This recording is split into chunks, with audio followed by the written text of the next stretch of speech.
వెన్నెల కన్నా చల్లగా ఉన్న చిరునవ్వేదో తాకుతూ ఉంది. నీవే కదా చెప్పు ఆ సంబరం.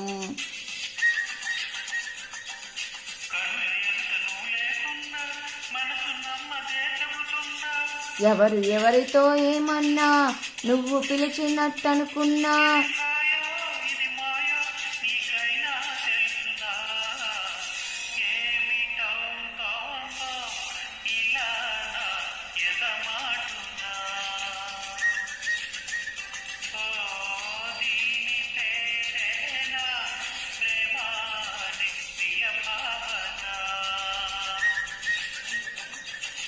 ఎక్కడ ఉన్నా పక్కన నువ్వే ఉన్నట్టుంటుంది చెలి, ఇదే మల్లరి.